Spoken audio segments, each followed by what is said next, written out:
Welcome to my Mech Infiltrator guide. While this comp is perceived as a no-brain comp, there is still some nuance and complexity to it.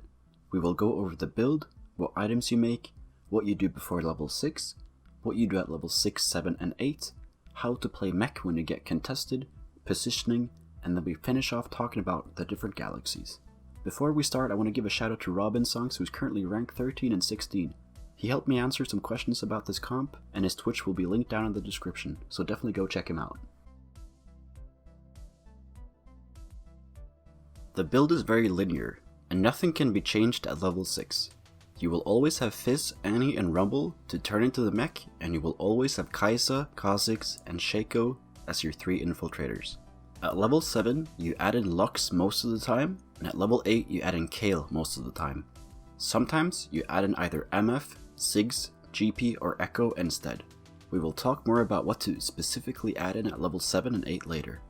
This is a slow roll comp, meaning that we roll to get our units 3-starred. Your 3-star priority is Kaisa, Rumble, Annie, then Shaco. You can also go for Kha'Zix 3-star, but he is more icing on the cake than anything else. You can try to go for Fizz 3 as well, and we will talk about when you should go for him later in the video.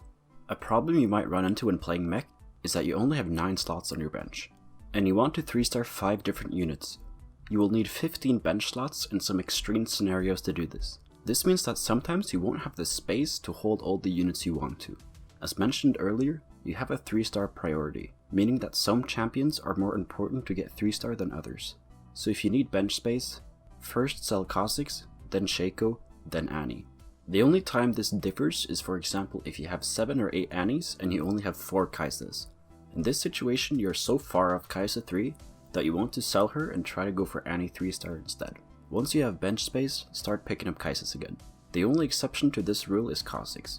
In my experience, Kha'Zix 3 is always a bait, and his impact is not that big. In other words, always sell Kha'Zix for bench space. You generally want to prioritize mech items, then Kaisa items, then Shaco or utility items. You put mech items on Rumble as he is the best unit outside of the mech. The 2 core items for the mech is Bramble Vest and QSS. The 3rd item for the mech depends a bit on the lobby, but it's either Trap Claw, Dragon's Claw, or Shroud. You need to pay attention to the lobby before picking the 3rd item.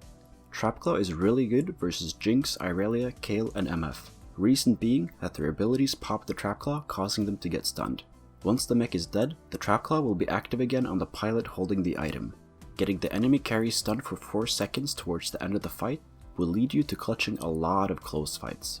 If there are a lot of magic damage based comps in the lobby, like Vanguard Sorcerers, Rebels, or Star Guardians, Dragon Claw is the best item as it allows your mech to tank longer and let your infiltrators take out the enemy team. Shroud of Stillness is really good versus comps that group up or that need to cast spells, like Void Brawlers, Rebels, or Star Guardians. In some lobbies, Bramble Vest is not needed. If all the AD based comps have Last Whisper and no one has Infinity Edge, Bramble won't help you. Bramble Vest also doesn't help you versus magic damage comps. Generally, always try to build Bramble Vest as your first item as it is very good in the early game. And in most lobbies, Bramble Vest has value late game as well. But if you didn't make it early game, and it doesn't have value late game, prioritize making another item for the mech. Kaisa wants Demo Spat the most, as she is the best Demo Spat user in the entire game. This requires you to get a spatula, which won't happen most of the time. The other items she wants is Seraphs and Morello. These are core on Kaisa. 3rd item if you can't make Demo Spat is Deathcap, Haj, Ionic Spark, Ludens, Jewel Gauntlet, or Spear of Sojin. Shaco wants Deathblade, IE, Last Whisperer, GA, Bloodthirster, or Gunblade. Note that Bloodthirster and Gunblade won't do anything if they are the only item on Shaco. These want to be the 2nd or 3rd item on him. Utility items go on either Kha'Zix or Shaco. These are items like Zephyr, Frozen Heart, Shroud, and Zeke's Herald. A great combo can be GA plus Frozen Hearts or Ionic Spark, as the effects of Frozen Heart and Ionic Spark will still be active while the champion is reviving from GA. So just to sum up, in most of your games you will prioritize Bramble Vest, QSS, Seraphs, then Morello. After that, go for a 3rd item for the mech and the Kaisa, and then work on Shaco or utility items. I have made a general early game guide, so definitely go watch that if you want a deeper understanding of how to play the early game. but I will go over how to play the early game when going mech specifically here. Carousel priority is spatula, chain vest, rod, tier, then glove. In the early game you can play as if you're going any other comp by playing your strongest board every turn. You don't want to play Annie or Rumble in the early game, as they are bad units without the mech synergy. Some early game boards to aim for in your games are Kai'Sa and Kha'Zix carry with either Brawler or Vanguard frontline. Poppy carry works even better if you have Bramble Vest. TF carry, he is a really good item holder for Kai'Sa and is a great user of Morello. And also 3 Cybers is really strong early game as usual. Items to make early are Bramble Vest, Morello, and Seraphs. Sometimes you can make QSS as well, but this item has close to 0 value early game. The only reason to make QSS early is because it is a core item for the mech and it signals to the lobby that you will be playing mech. This will increase your chances of not being contested. To answer the question of whether or not it is worth it to type me mech in the chat, in my opinion it is, especially if you have good mech items. If you are strong and you think you can win streak, level to 4 on 2-2, and if you're still win streaking by stage 2-5, level to 5 there. In some situations, you want to lose streak to be first pick at the stage 2 carousel. Getting a rod to finish off a demo spat or getting a vest to finish off a bramble vest will give you a lot of late game security. Don't go complete open fort mode though, as the more HP you lose early, the less time you will have to hit your 3 stars. You don't want to be holding Annies or Rumbles if it hurts your econ on stage 2. You will easily find these again later when you're rolling at level 6. If you high roll an early Fizz, always hold on to it as it is generally the hardest champion to find at level 6 with this build. The goal is to be level 6 with around 50 gold on stage 3-5, but if you win streak throughout stage 2, leveling to 6 on 3-2 to keep streaking is fine, even if it puts you down to 30 gold. Just eco back up to 50 and start slow rolling. Once you are level 6, we start slow rolling. This is when you roll down to 50 gold every turn and pick up the champions you need in every shop. We do this to maximize the amount of gold we can get, as getting 2 cost and 3 cost champions to 3 star costs a lot of money. It costs 90 gold just to buy enough Annies, Kaisas, Shakos and Rumbles to get them all 3 star, and we need even more gold to roll and find these champions. You don't transition from your mid game board into the mech board until you have all 3 mech units and infiltrator units. But once you have all your units, sell the champions you don't need, then transfer the mech items over to Rumble and transfer the Kai'Sa and Shaco items over to them. Some lobbies are stronger and some are weaker, so pay attention to this. But in general, by stage 4-3, you need Fizz 1 star and the rest of your board 2 star. At stage 4-3, all the normal comps will level to 8 and spike, so you need to roll here and spike as well if you're really weak. At stage 5-1, you should have at least 1 core champion 3-starred. You rarely roll below 50 gold when you are on a win streak, but if you are on a losing streak, rolling down to hit a 3-star when you are close is the right play, as it will save you HP and therefore you will have more time to hit your other 3 stars. When you get below 40 HP, you need to roll and stabilize. This is because you will be 2 lives if you lose the next fight. Being 2 lives is not the best spot to be in, as if you lose 1 more round, then you will need to roll to 0 every round until you spike as you are 1 life. Rolling to 0 every turn is not ideal at all when playing this comp.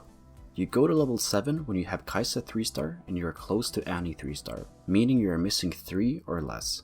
If you don't have good items for Kai'Sa, you can skip her and go to level 7 to find Shaco and Rumble 3-star. Always play to your outs when things don't go as planned. At level 7, you add in Lux 100% of the time. The only exception to the rule is if you have a Kai'Sa that is doing all the damage on your team. In that case, you want to add in Kale for Valkyrie buff. You don't care about 3-star Lux, getting her 2-star is nice though, but if you need space on the bench, selling a Lux pair is the play. In other words, Lux is just a sorcerer bot, and whenever she casts her spell, that is just a nice bonus. At level 7, you keep rolling for Shaco and Rumble 3-star. As well as Annie or Kai'Sa if you didn't hit them already.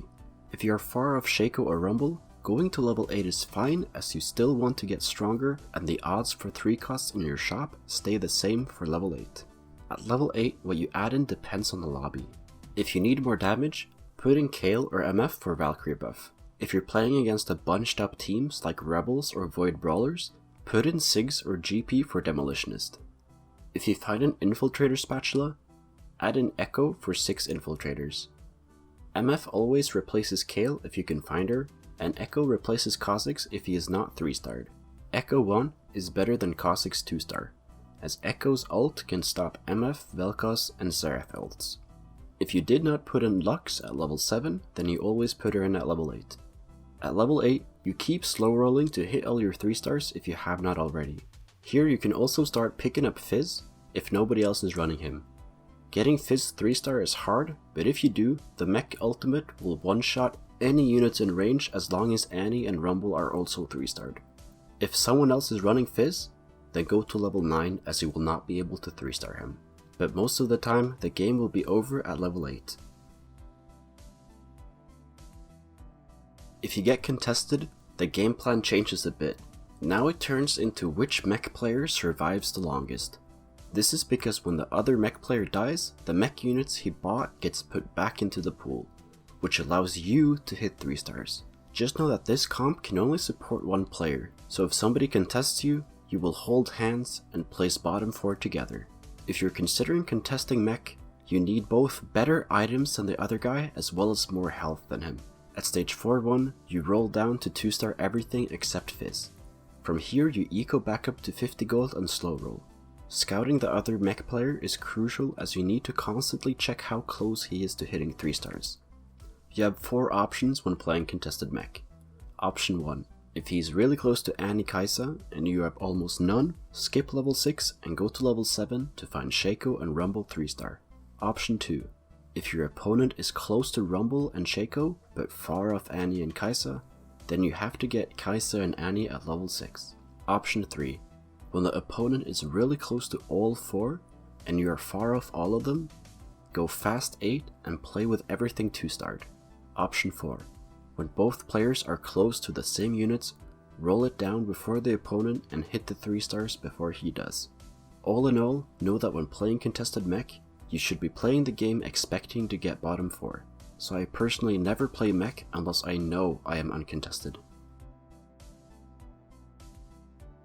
We will go over general positioning with this comp, then look at some more in-depth positioning examples. General positioning looks like this, the reasoning behind being that we want our mech to spawn on either the left or the right side. So if we move Fizz to Annie, it will spawn all the way left side. If we move Annie to Fizz, it spawns all the way right side. Same reasoning for the infiltrators. You want these to jump the same side as the mech. You generally swap units to a side in the last few seconds to catch your opponents off guard. Once the round is over, swap back to default positioning like this so that your opponents can't scout which side you are jumping to. Therefore, it is crucial to scout every turn with this comp. Every turn you scout everyone and count how many are positioned on left side versus right side. Then you pick either left or right side. If you can track who you are playing, this becomes even easier to snipe their carries and win rounds based solely off positioning. If you want to get better at scouting, you can check out a video I'd made on the topic to get a deeper understanding of how to scout properly. If you don't have time to scout because you are rolling down a lot of gold, just gambling on a side last second. Some other general positioning tips is that you always want your Kai'Sa to jump to as many enemies as possible. This is because the more enemies are in range of her ultimate, the more damage she will do. Some comps also like to split off one unit to a corner. An example of this is Rebels, where they sometimes leave MF in the corner alone. In this case, just put Shaco on the other side to deal with MF. If you don't have QSS and people are trying to Zephyr your mech, put Kha'Zix on the tile where the mech spawns last second. For example, here the mech will spawn first row right side, but when you swap Annie and Kha'Zix last second, the mech will spawn second row right side and Kha'Zix gets Zephyred. Moving over to some more in-depth positioning examples. Against the first guy, his units are all clumped up except the MF. Therefore we spawn the mech on the left side and split off Shaco to deal with MF. We want Kai'Sa all the way left side so that she jumps where Azel and Ziggs are. Azel and Ziggs will walk out and leave space for Kai'Sa. This allows her ult to damage the entire rebel pile. Against the second guy, the big threats are Xerath and Lulu. Therefore we want to deal with those units before anyone else. We spawn the mech on the right side as it will break into Xerath. If the infiltrators get CC'd by either Lulu or Lux, we need the mech to finish off Xerath. We don't care that much about Jin as he's only 1 star and has no good items. Even if he was 2 star, with those items, he is still not the biggest threat. Against the third guy, the big threats are Vel'Koz and Kha'Zix. We have no way to deal with the Kha'Zix as he jumps and will attack our mech, so we position to take out the Vel'Koz. When Vel'Koz is second row, he gets hit by the cleave from the mech auto attacks, so the mech itself might be able to take it out. We also place our infiltrators to jump the Vel'Koz. We split up our Kha'Zix from Shaco and Kai'Sa so that he won't go in their way. Kha'Zix is just an infiltrator bot at this point in the game. Lastly, we will cover how the different galaxies change your game plan. In the Galactic Armory, people tend to go for comps based on the items everyone gets dropped. So keep in mind that if everyone gets dropped Bramble, QSS, Seraphs or Morello, there will be others that want to play mech. So if those items get dropped, make sure to scout to see if other people are playing mech. In the Nico-verse, you want to use the Nikos to hit 3 stars. Sometimes if you are 1 or 2 off a 3 star, consider Nicoing it to save money and HP. On Lilac Nebula you take the Fizz. If he has a bad item component, then you can pop it off like I'm doing in the gameplay here. If you can't get Fizz, either go for Kale as she's OP in the early game, or go for the normal carousel priority. Medium Legends is the best galaxy for mech. Here you have more time to get your 3 stars. Again, because this is Medium Legends, more people want to play mech as the comp is stronger here, so keep this in mind. The Super Dense Galaxy doesn't change anything, you just always play Lux at level 6 and you add in Kale or Ziggs at level 7. On the trade sector, people's boards are a lot stronger, so keep this in mind when evaluating the relative strength of your board. Mech is a bit stronger on this galaxy, but be careful when leveling aggressively as 1-cost hyperroll comps are really strong here and hit way earlier. On Treasure Trove you get more items, so prioritize putting utility items on Kha'Zix and Lux as you get good items for both Shaco, Kai'Sa and the mech. On Star Cluster you sometimes want to take a 2-star Kai'Sa, Annie, Shaco or Rumble off the carousel just to hit the 3-star earlier. On Little Legends Galaxy you get a bit less health to work with, which means you have a bit less time to hit, so mech is a bit less favored on this galaxy. Be careful with your HP and roll down if you get too low. Thank you so much for watching. If you learned something, please leave a like on the video and subscribe to the channel. This channel is continuing to grow and I'm forever grateful for your support. We reached 2,000 subscribers recently, so thank you so much for that. I also do coaching, so if you want to get coached, contact me on Discord at maskoff #8483. Thank you so much for watching and see you in the next video.